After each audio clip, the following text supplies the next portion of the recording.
Bienvenidos chicos a la clase del diferenciado de biología molecular y celular. De ahora en adelante, si es que es posible, vamos a realizar las clases con esta metodología o de esta forma, en la cual yo les puedo ir explicando paso por paso cada una de las imágenes y las funciones de las estructuras que vamos a ir viendo.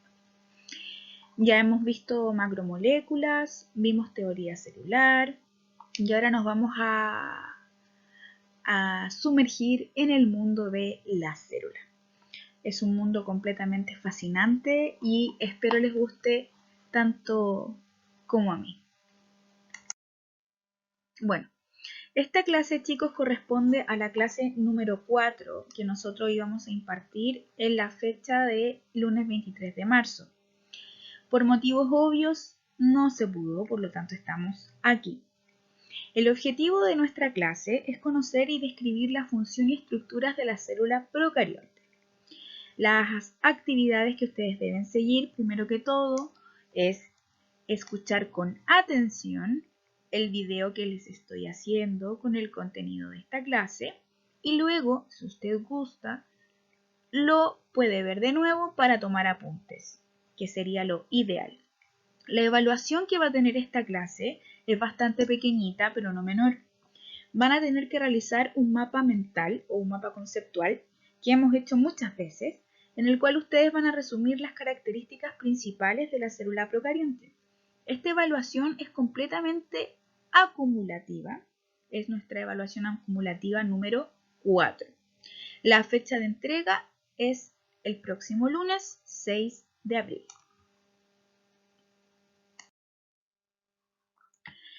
Vamos a ir viendo un poquito, bueno, está un poquito cortada la imagen, pero lo que nosotros podemos ver aquí son los niveles de organización de la vida. Lo habíamos visto en la primera clase que tuvimos de forma presencial, pero acá más o menos vamos a ir resumiendo que nos estamos ubicando ya en el siguiente nivel.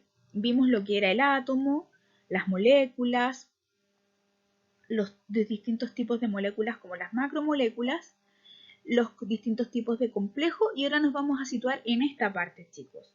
Vamos a ver célula, vamos a ver los organelos que la constituyen, vamos a ver los distintos tipos de tejido y cómo estos a su vez forman distintos tipos de órganos. Y es aquí donde nosotros nos vamos a situar en este diferenciado de biología molecular y celular.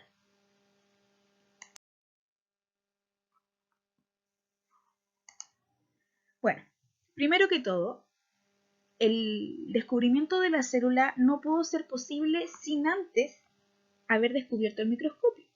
Y con la llegada de este, y específicamente con la llegada del microscopio electrónico, los biólogos pudieron ser capaces de reconocer dos tipos de organización celular. Entre ellas podemos encontrar la célula procarionte y la célula eucarionte.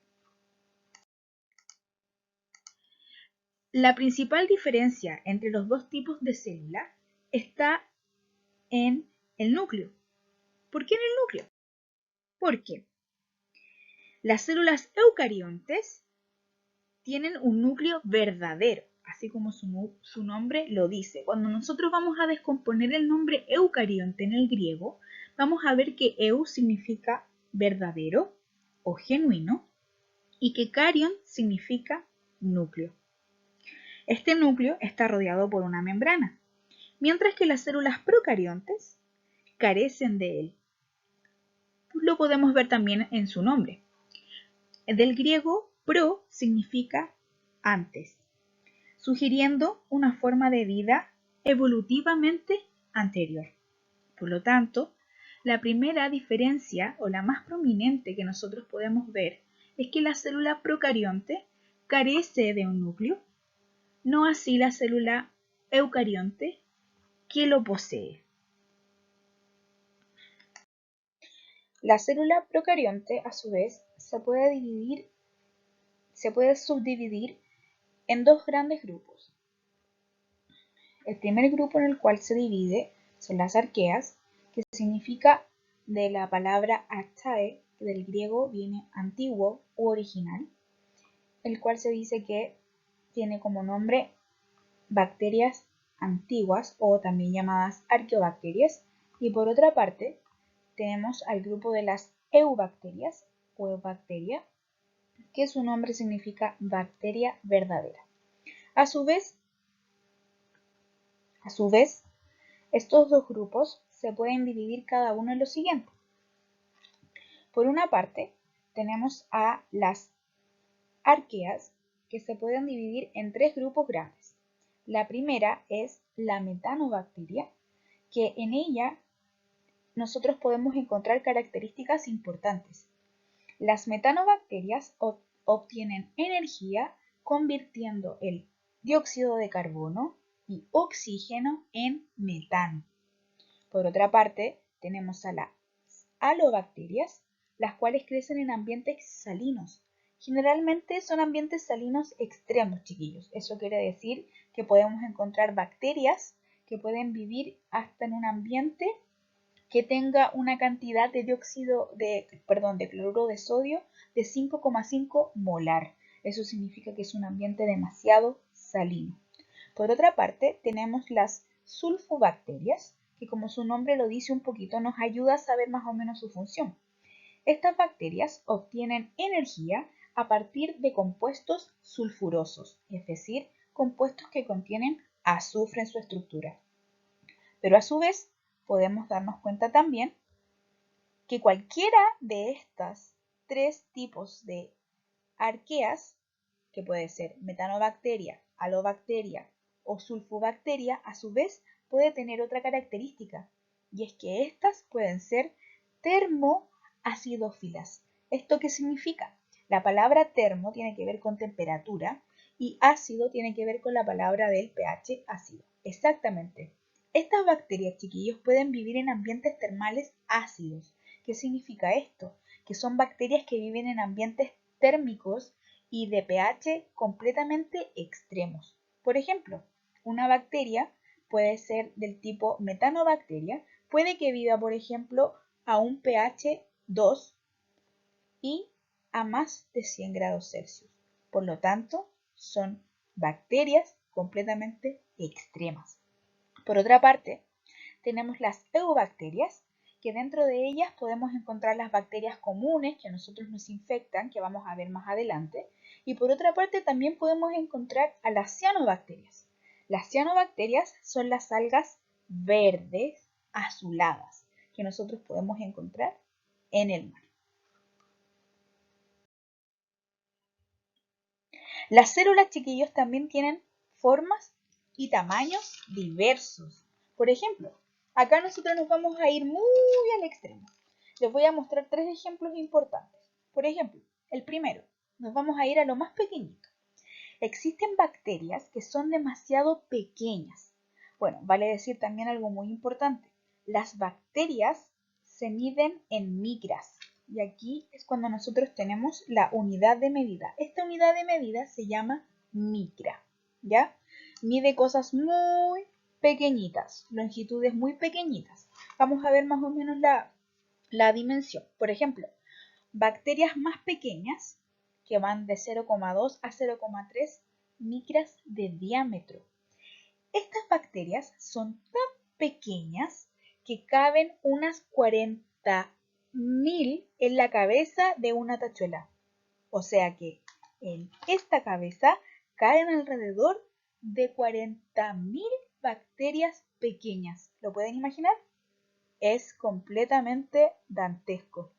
Por otra parte, si nos vamos al otro extremo, podemos encontrar células nerviosas, por ejemplo, en la pata de una jirafa.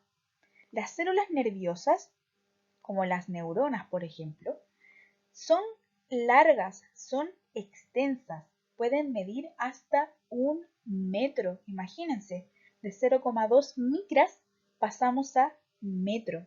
¿Y qué hablar, por ejemplo, de los huevos de avestruz, que son gigantes? Recuerde que las avestruz nosotros sabemos que es una célula, ¿cierto? Pero su gran volumen está ocupado por la yema. Esta yema, recuerde que es una reserva nutritiva destinada a la reserva del embrión que en algún momento se va a fecundar dentro de ese huevo. pero muy grande esa célula, ¿no? Ahora nos vamos a dejar de extremos un poquito y vamos a hablarles sobre el tamaño de lo común, la media. Una célula procarionte mide entre 1 a 5 micras de diámetro y una célula vegetal y animal, que serían como las eucariontes, por supuesto, miden entre 10 a 50 micras de diámetro. Ni tan extremo, ni tan grande.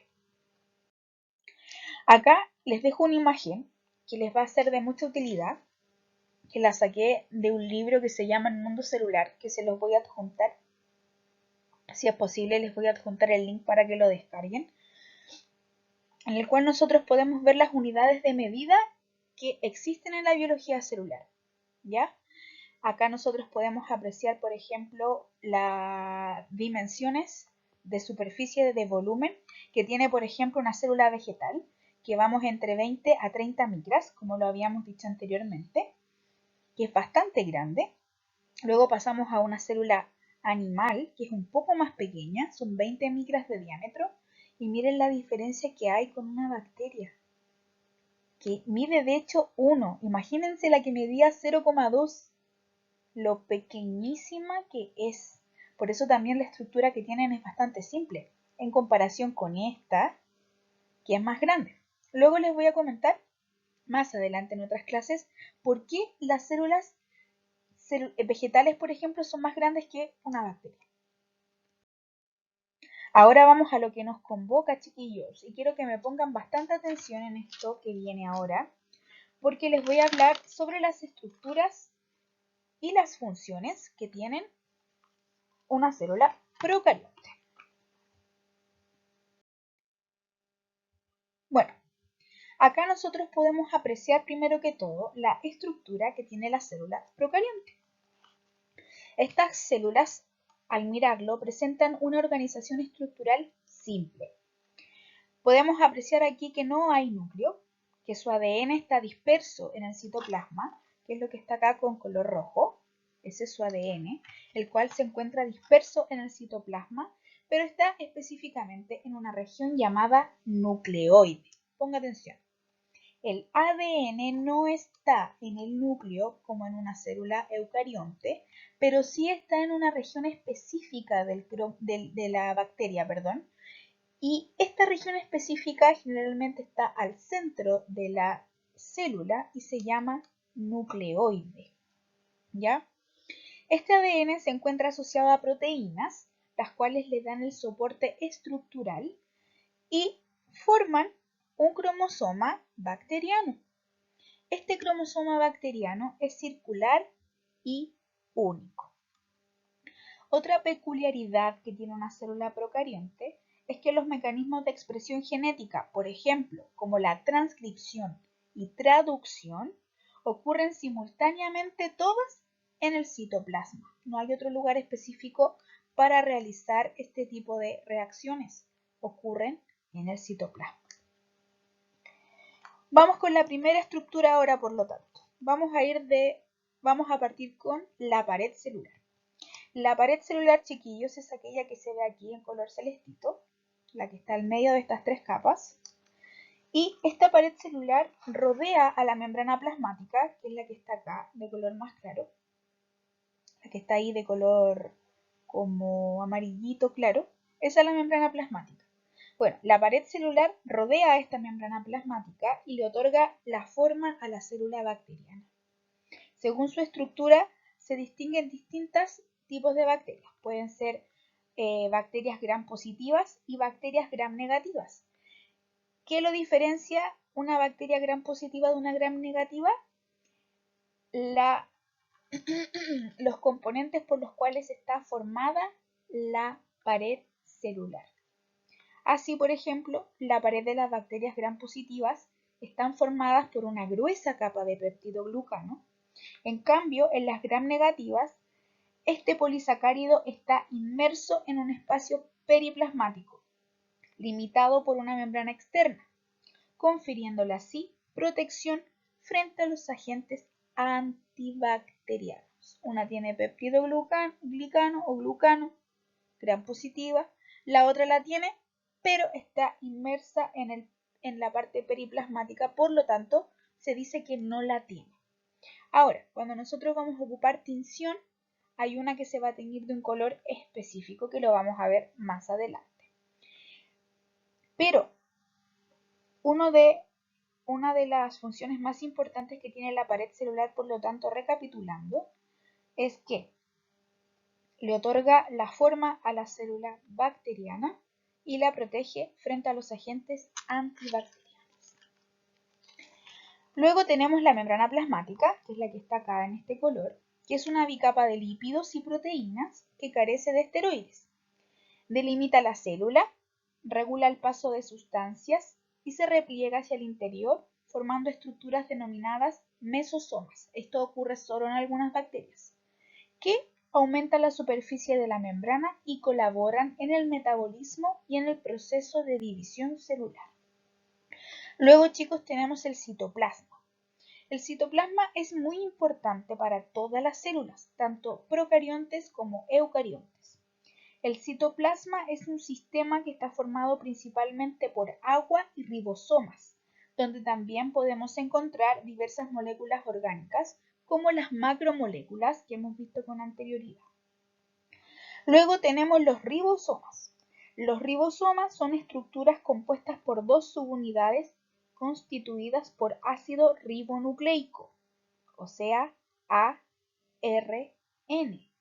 y proteínas que participan en la síntesis proteica.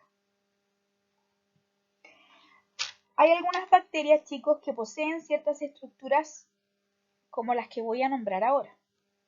Hay algunas que poseen cápsula, que es la que está acá afuera. Se le llama también cápsula o cápside. Cualquiera de los dos nombres es completamente válido.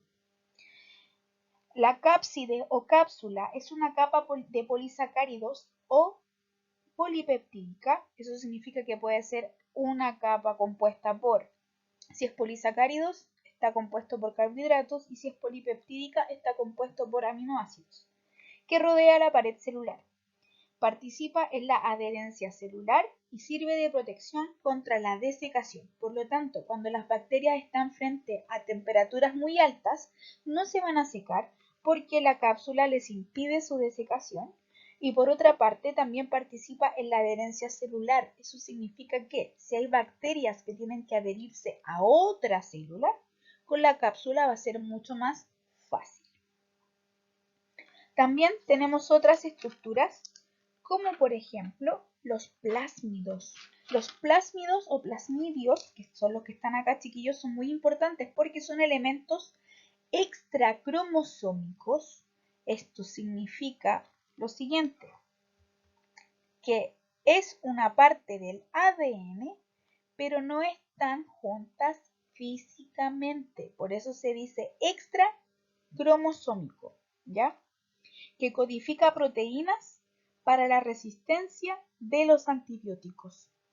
Por lo tanto, tiene una función muy importante, sobre todo para las bacterias.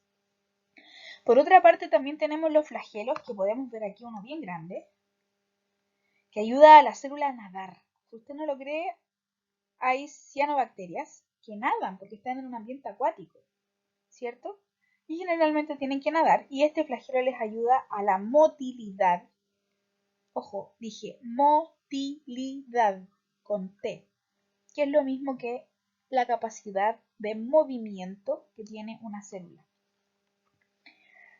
Estos flagelos son apéndices filamentosos que otorgan movilidad a la bacteria. Y por otra parte también tenemos acá, miren, los pili. Los pili, que son filamentos más cortitos y finos que los flagelos, que es más grande. Y estos están implicados en una función muy importante que tienen las bacterias, que es el proceso de conjugación bacteriana, o sea, el traspaso de ADN de una bacteria a otra. Usted sabe que eso es importante, ¿cierto? Sobre todo cuando estamos en proceso de infección. Y mire acá, se me quedan algunos. Carboxisoma y clorosoma. ¿Qué será? ¿Qué será? ¿Qué será? Tarea para la casa. Tiene que averiguar cuál es la función de los clorosomas y la función de los carboxisomas.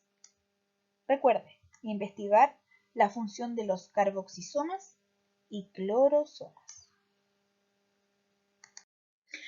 Tipos de bacterias. Cuando nos referimos a tipo de bacteria, en este caso nos vamos a referir directamente a la forma física que tienen las bacterias. La forma, recuerde que la da la pared celular.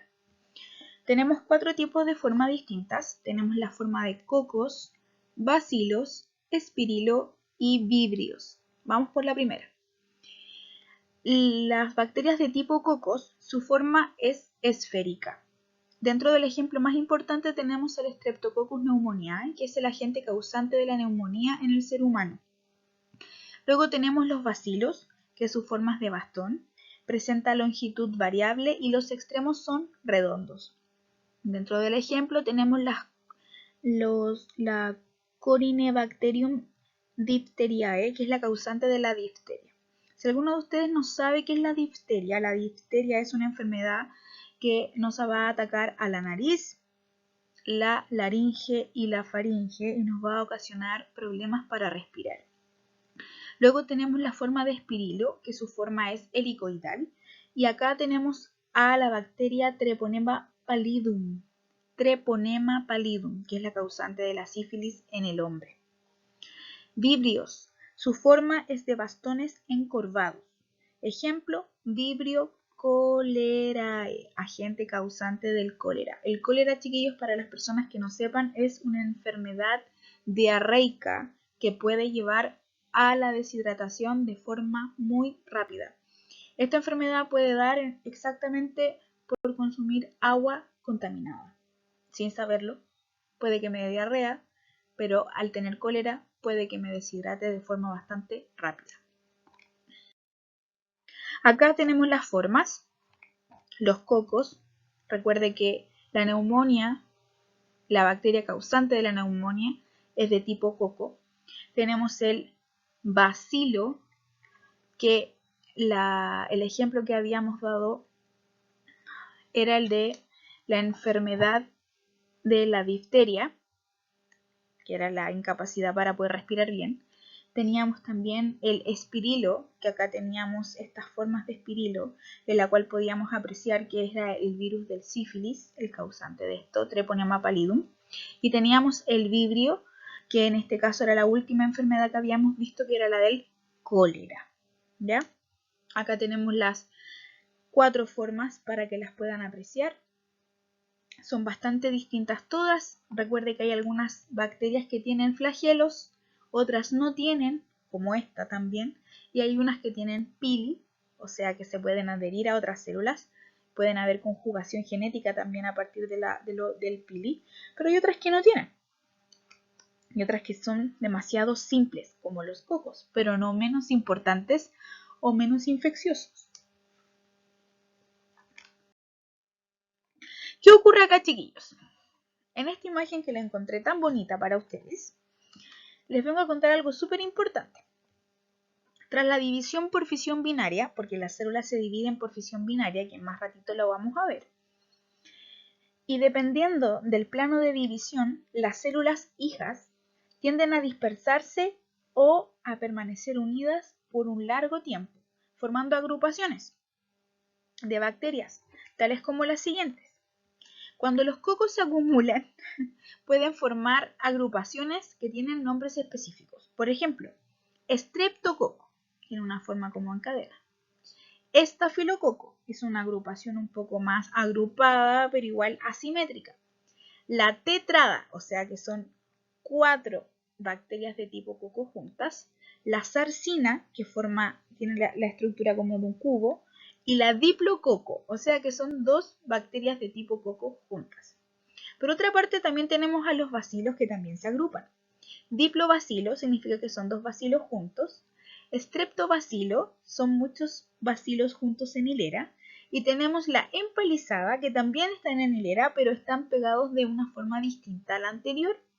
Uno están desde los extremos y otros están como desde el costado de la bacteria. Por otra parte, tenemos otras formas, que son las vibrio, que son estas que están acá, las espirilo, que son las que nosotros vimos, y la espiroqueta, que es como una serpiente, como la tenia. la tenia o la lombriz solitaria. Acá tenemos la reproducción asexual, que es de tipo de fisión binaria. La fisión binaria, chiquillos, o también llamada bipartición del ADN, bipartición de la bacteria, es un tipo de reproducción asexual que se lleva a cabo en las arqueas y en las bacterias, o sea, en las células procariontes. Esta reproducción o bipartición o fisión binaria conlleva dos grandes procesos. El primer proceso consiste en la duplicación del ADN. Acá tenemos nuestra célula tranquilita que va a pasar por el proceso de duplicación del ADN.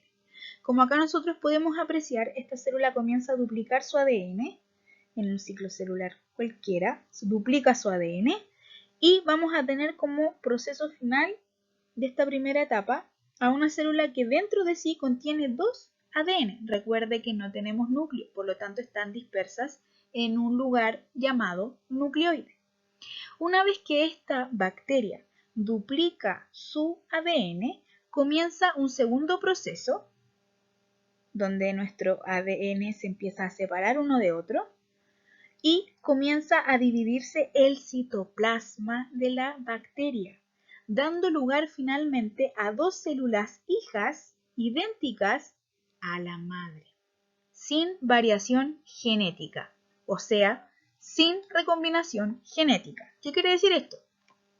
Si hay un antibiótico X que ataca a esta bacteria, ese antibiótico X también va a atacar de la misma forma a esta bacteria.